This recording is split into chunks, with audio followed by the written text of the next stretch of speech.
Columbia Rough House Records present a refugee camp production, Fugees, The Score. And now for our feature presentation. Kanye West, Black Eyed Peas, Drake, Doja Cat, Akon, Ariana Grande, SZA, Adele e Beyoncé.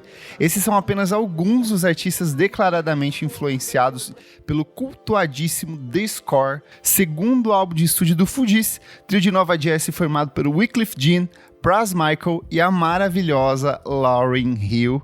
Meu amigo Amaury Teto, como foi o seu primeiro contato com essa obra sensacional de R&B, de rap dos anos 90 que influenciou muita gente? Kleber, eu tava pensando nisso, inclusive, porque eu acredito que existem experiências que se assemelham independente do lugar onde você tá, seja no Brasil, seja nos Estados Unidos, seja na França.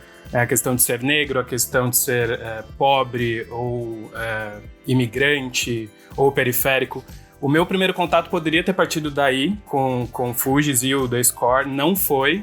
Na verdade, meu primeiro contato foi com a Lauryn Hill, ouvindo primeiro Miss Education. Na verdade, foi o clipe que passava, né, inclusive, do Whoop na MTV. Passava muito, por sinal. Passava muito. Eu fiquei muito encantado com aquilo. E depois, com o passar dos anos, enfim, fui atento a quem era aquela cantora, fui atrás e fui descobrir o Fugees do Score. E aí depois, crescendo e me entendendo como negro de pele clara, entendendo questões sociais e ouvindo mais coisas, me aprofundando sobre hip hop, aí eu entendo hoje a força que tem esse disco que ele representa, tanto para a história da música quanto para as questões que ele discute. Sim. Eu acho que, para mim, foi muito mais um sentido de pesquisa. Também veio depois de Lauryn Hill, porque eu acho que Lauryn Hill é uma daquelas... Quando você quer começar a estudar hip hop ou música de maneira geral, o Miss Education é aquele disco que fala assim, ok, esse aqui você tem que parar e dedicar um tempo e entender o que tá acontecendo.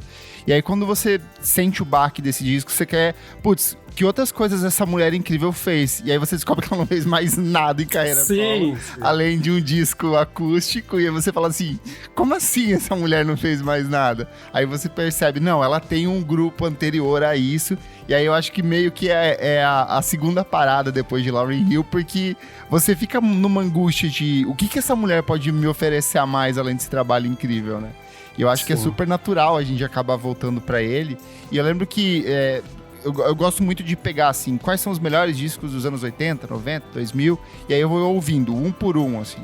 E o The Score é um desses trabalhos que é meio que tá em todas as listas, assim, todo mundo em algum momento referencia ele e não tem como não ouvir, né? Ele é meio que universal, assim. Sim, e é muito curioso porque ele se torna um clássico, mas o primeiro disco, né, deles, do Fugees, é um grande fracasso. Fracassaço. Né? O grupo se forma ali em 1990 e aí eles conseguem um contrato com a gravadora, eles lançam o Blunted on Reality em 1994 e assim, ele não é um disco ruim, mas se você for pegar outros álbuns de hip hop que estavam rolando na época, ele é muito inferior, assim.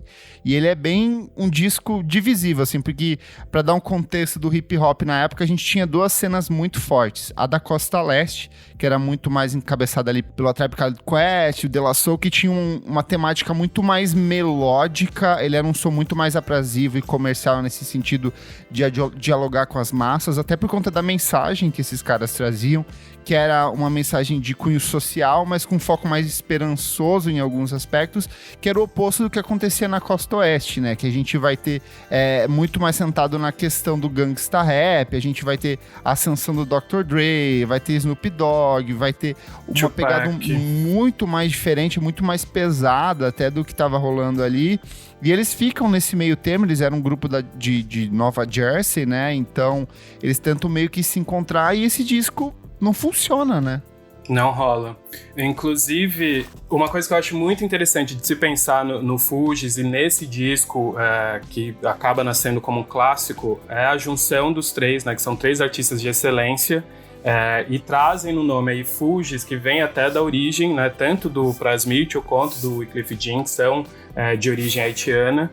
No momento da história também dos Estados Unidos, que os haitianos eram estigmatizados, né, em relação ao HIV/AIDS, no momento que tinha muita desinformação. Então eles trazem também no contexto do grupo, né, nas discussões que eles trazem, uma visão também de pessoas refugiadas, né? A Lauryn Hill não tem essa A Lauryn Hill traz uma outra bagagem, que é a bagagem do soul, a bagagem do R&B, né, do coral gospel.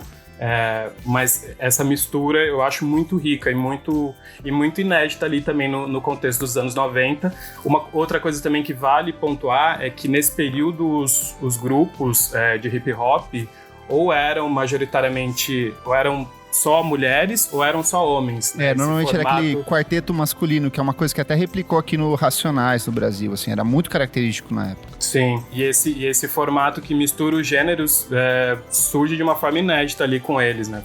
E mesmo na poesia dela, ela sempre vai trazer aspectos feministas, não no sentido talvez panfletário e de enfrentamento, mas de explorar a essência feminina dela e a visão dela como mulher nesse universo, né? De um indivíduo marginalizado de certa forma, pela cor, pela sexualidade. Então eu acho que nesse sentido, os três meio que vão se complementando, formam uma amarra interessante. Eu acho que o primeiro disco ele é totalmente calcado nessa questão racial, na questão política e dessa questão dos refugiados mesmo, então ele tem esse aspecto mais político, talvez por isso que ele seja um pouco mais difícil de você absorver, assim, porque ele é uma coisa muito local, muito daquela época, e aí eles decidem justamente fazer um sentido oposto para produzir um novo álbum, que eles queriam que fosse uma coisa muito mais leve, porém nunca boba, nunca escapista. Eles queriam tratar sobre coisas esperançosas, porque a gente acha que quando o indivíduo é marginalizado, ele só tem que falar sobre aquilo, ele não pode sonhar com uma vida melhor, né? E eles acham que eles querem fazer o oposto nisso, e é muito curioso que, em geral, quando um disco desses fracassa, a gravadora rapidamente toca a banda fora, eles vão para uma outra ou coisa do tipo, mas nesse caso a gravadora decidiu continuar com eles, e o Chris Schwartz, que era, na época, o empresário da Rough House Records, ele fala assim, olha, eu acredito no som de vocês, eu acho que vocês têm muito potencial e eu vou dar um adiantamento de $135 mil, o que era muito dinheiro para uma banda que tecnicamente tinha fracassado, e ele ainda deu liberdade criativa total para o grupo trabalhar num novo álbum. E aí o mais curioso é que como o primeiro disco foi todo produzido em estúdio, eles se sentiam meio limitados, eles decidiram pegar esse dinheiro, essa grana toda que foi repassada pela gravadora e montar um próprio estúdio, mesmo que fosse um pouco mais capenguinha, mas conseguir uns equipamentos, e com esses 135 mil, eles montaram tudo num estúdio improvisado na casa do tio do Wycliffe, assim. Então eles criaram um ambiente que era muito confortável para eles, e onde essas ideias, esses conceitos criativos, essas possibilidades foram fluindo de uma maneira muito mais natural do que no disco anterior, né?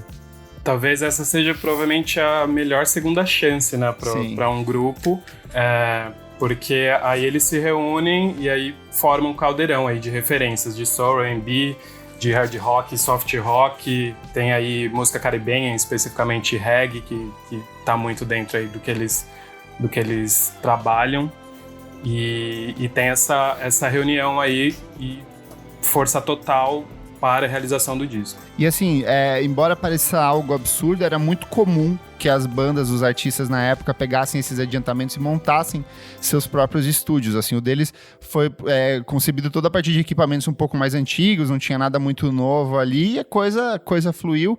E parte do orçamento também que eles usaram no desenvolvimento do disco, eles usaram para custear o uso de samples e outras coisas que eles queriam que fossem incorporadas à obra deles. Então a ideia era produzir, que o disco... Eu até tentei pensar, putz, a Lauryn Hill a gente sabe que ela tem sérios problemas, assim, ela é meio treteira, ela dá umas declarações sempre polêmicas, e todas as entrevistas que eu vi sobre a produção do álbum na época, fala que, tipo, ela fala, foi super tranquilo, a gente entrou, fluiu, as ideias fluíram, cada um trouxe alguma coisa, foi uma coisa bem família mesmo, assim, e eu acho que isso se reflete na própria atmosfera do álbum, assim, porque ele é, antes de tudo, um disco muito gostoso de você ouvir, porque ele tem uma sonoridade, um refinamento melódico muito grande, então ele é um disco totalmente aprazível, e essa sincronia, essa combinação de elementos de cada um, eu acho que flui de um jeito muito interessante, assim.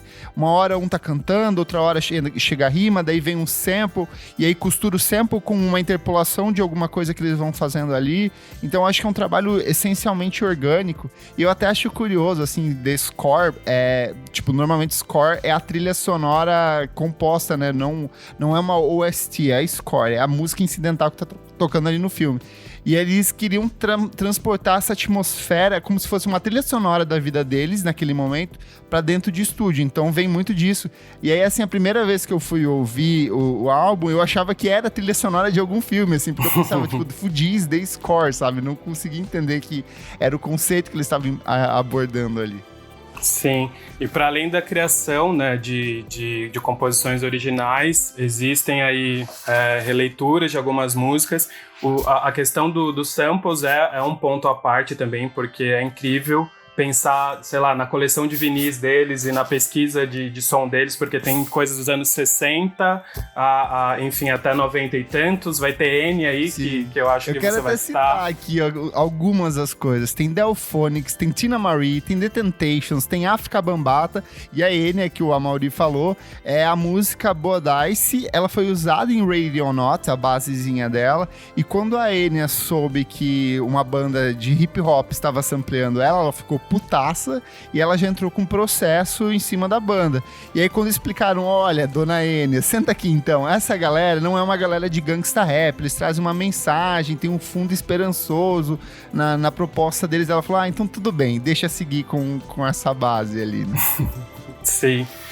Tem Killing Me Softly também, que é uma releitura de Roberta Fleck, que nos anos 70 imortalizou essa canção, e é muito interessante porque essa música na voz da Lauryn Hill, né, e com o arranjo que eles fizeram, ela quebra um pouco a barreira também do hip hop nas rádios, né, ela passa a ser transmitida em rádios FM, e enfim, antes o hip hop estava muito concentrado em rádios específicas. Sim. E ela quebra meio que um paradigma aí dentro desse cenário. E vamos falar, que versão maravilhosa, né? Eu acho que eu acho que você, assim como eu, deve ter tido o primeiro contato com essa música pela versão do Fugees, não? Sim.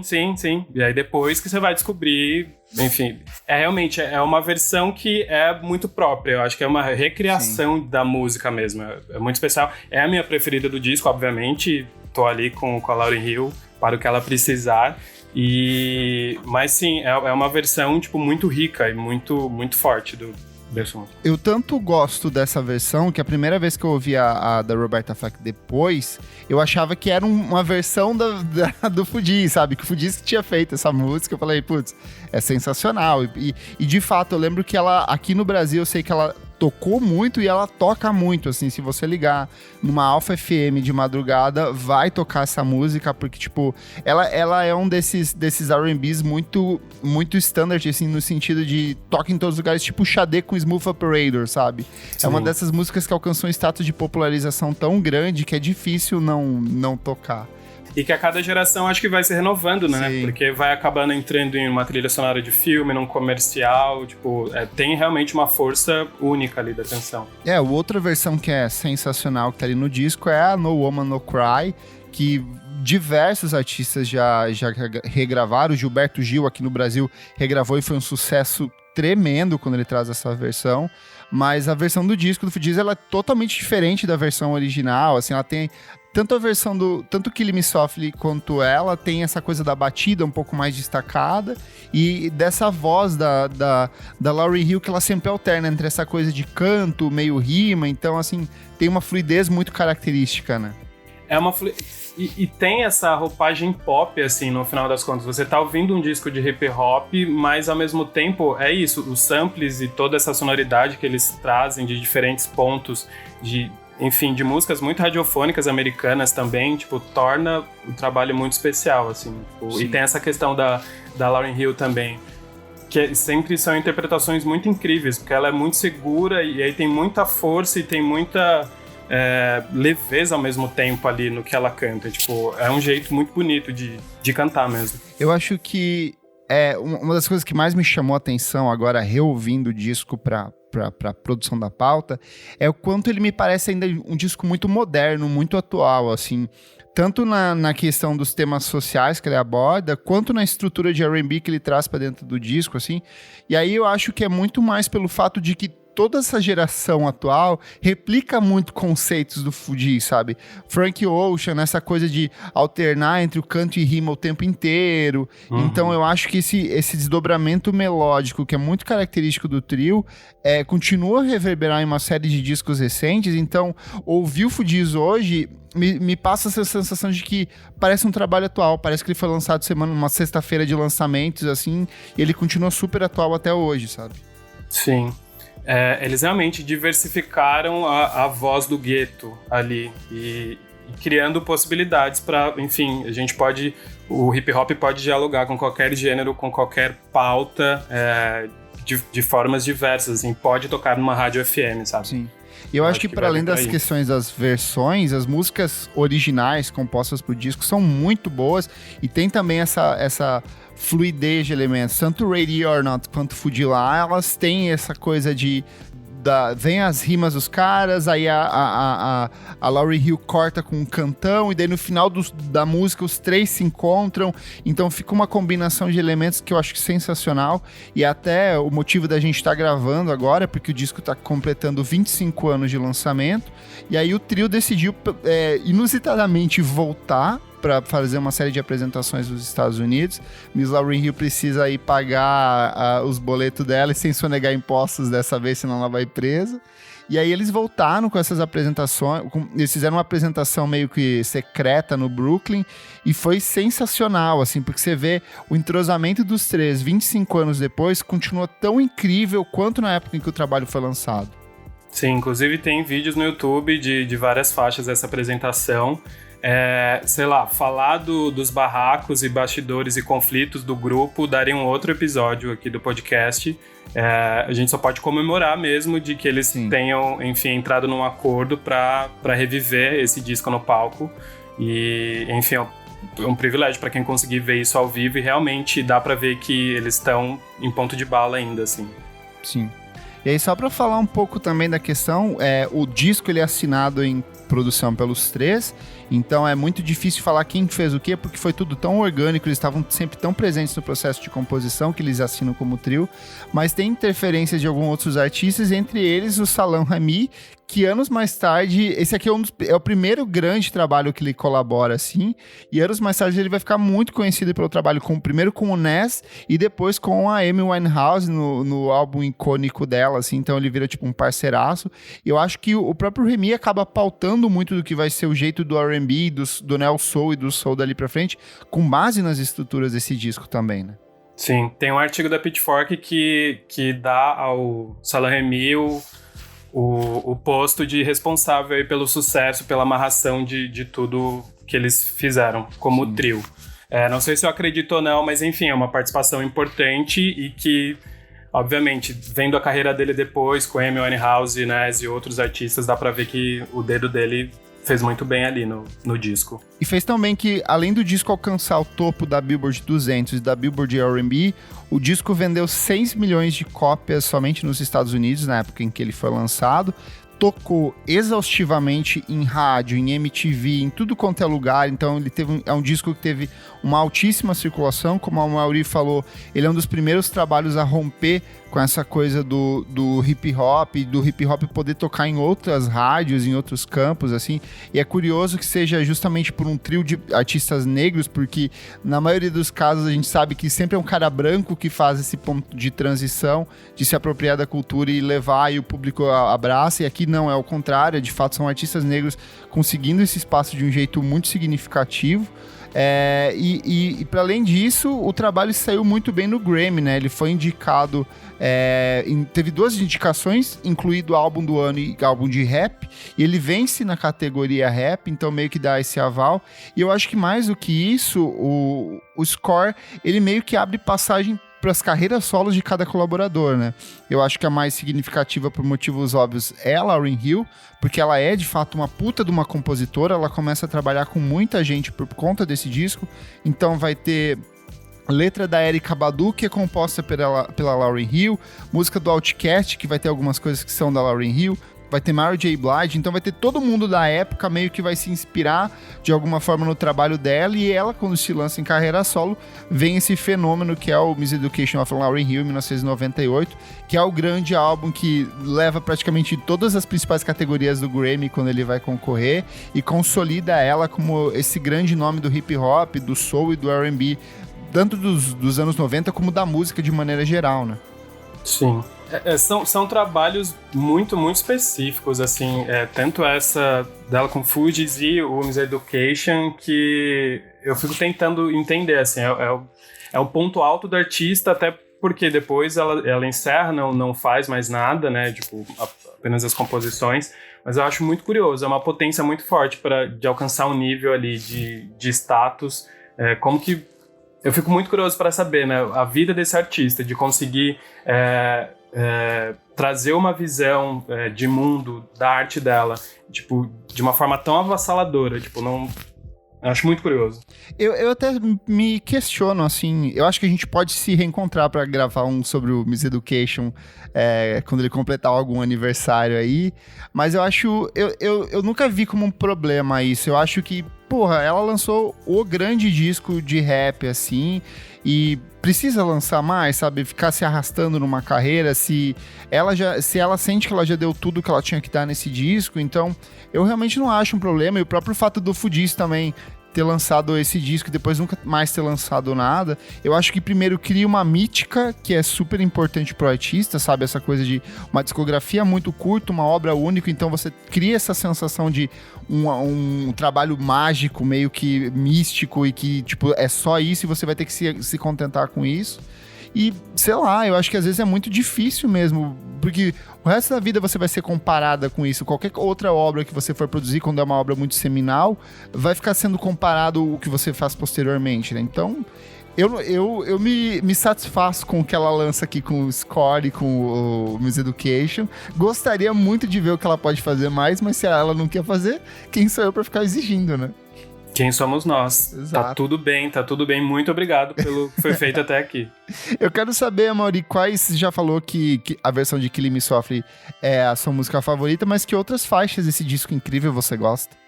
Eu amo Ready or Not. Uhum. Eu vou ficar nessas duas porque são as que mais me impactam e as que estão em playlists minhas. E a interpretação da Lauryn Hill, tipo, bate forte pra mim. O hip hop pra mim, quando tem questões mais melódicas, que tem outras roupagens, enfim, me pega de jeito. Então são duas faixas que pra mim são essenciais do disco e as minhas preferidas. Boa. Eu gosto muito da sequência que vai do Ready or Not, Zealots, The Beast e Fujila, porque The Beast eu acho excelente, assim, o som que eles... essa base que eles ficam usando, que é aquele... que é tipo de um bicho, sei lá. Eu acho muito bom, ela fica ecoando na sua cabeça depois que você para. Mas eu acho que Killing Me Softly é uma coisa tão impressionante, porque ela foi um sucesso nos anos 70, ela era uma música muito icônica dentro da comunidade negra, e aí vem com essa roupagem nova, e eles praticamente roubam pra eles essa música, assim. Então é o que eu te falei, tipo, eu nem sabia que existia outra versão senão essa. Então eu acho isso muito impressionante quando um artista pega uma obra de outro compositor e traz de um jeito tão particular, tão forte, que ele se apropria, assim. Mas de maneira geral, o disco inteiro, ele tem vários momentos muito bons, assim. Esse equilíbrio entre o canto e rima, essas batidas, esses samples que são muito conectados diretamente com a própria letra. Muitas vezes, porque a estrutura de sample normalmente ela usa a base ali, e daí chega o cara rimando por cima, mas aqui não. Aqui a música segue de um trecho, eles emendam com a rima deles, parte, corte, volta pra música de novo. Então essa costura muito louca que eles vão fazendo dentro do trabalho é muito impressionante pra mim. Eu sou apaixonado. Sim, e é curioso também que os samples, a maioria, eles são muito claros, assim, quando você vai ouvir a versão original da música, é realmente o trecho ali, você consegue identificar, não tá distorcido, então é uma coisa feita ali muito própria deles, que você consegue ouvir o trecho real ali. Nossa, a cama ali é a música da Enya mesmo, eu consigo identificar, tipo, não tá alterado. Eu acho que essa é a beleza do score, assim, que é, cara, isso aqui é o que a gente gosta. A gente gosta e a gente quer expandir essas ideias. Vamos nessa. E aí eu acho que esse equilíbrio entre conseguir produzir algo original, mas que presta homenagem aos clássicos, eu acho que é um impressionante. Assim. Então, Sim. Trabalho sensacional. Vamos para as notas, Amaury? E para sua interpretação final desse disco? Eu vou dar 10 para esse disco. Vou dar 10 porque, enfim, ele tem uma importância muito grande na história do hip hop, na história da música. Influenciou muita gente e muitos aspectos da produção musical, como a gente citou aqui. Ele é obrigatório de ser ouvido. Se você gosta de hip hop, se você gosta de música, se você gosta de interpretação, se você gosta de grandes cantoras, eu acho que ele se encaixa em várias caixinhas aí de, enfim, um grande clássico que merece ser reverenciado e merece ser ouvido. Boa. Olha, eu gosto muito dele, eu acho que tem músicas sensacionais, mas quando eu acabo é muito difícil você não comparar com o que a Lauryn Hill vai fazer ali pra frente, assim, então eu acho que tem esse impacto, e eu acho que como disco, ele se arrasta um pouco demais, assim, eu acho que ele tem essa cara de R&B dos anos 90, que é um problema que vai passar por Janet Jackson, Michael Jackson, todo mundo ali quer fazer discos que são muito extensos, com mais de uma hora de duração, 70 minutos de duração. Eu acho que o score, ele tem um pouco disso, principalmente quando passa ali o Kill Me Softly, eu acho que ele começa a dar uma arrastadinha, assim, tem umas músicas que não são tão impactantes, porque a sequência de abertura, assim, eu acho fantástica, ela diz muito o que é o disco, o que vai ter ali pra frente, mas aí ele começa a se arrastar um pouco, ele volta a ficar incrível quando chega no No Woman No Cry, então eu acho que por conta dessa barriguinha, desse arrastamento, e sabendo o que a Lauryn Hill vai fazer depois, pra mim ele é um disco nota 9, assim, ele é um trabalho sensacional e que eu acho que continua a reverberar no trabalho de uma série de outros artistas que eu gosto muito até hoje, sou apaixonado. O Clássicos VFSM é um projeto paralelo do podcast Vamos Falar Sobre Música. Apoie a gente em padrim.com.br/podcast VFSM e tenha acesso a essa e outras edições lançadas com muita antecedência. Eu sou o @KleberFak no Twitter e no Instagram. Eu sou a Amaury com I, T no final, no Twitter e no Instagram também. Muito obrigado pela sua audiência. Tchau, tchau. Tchau, tchau.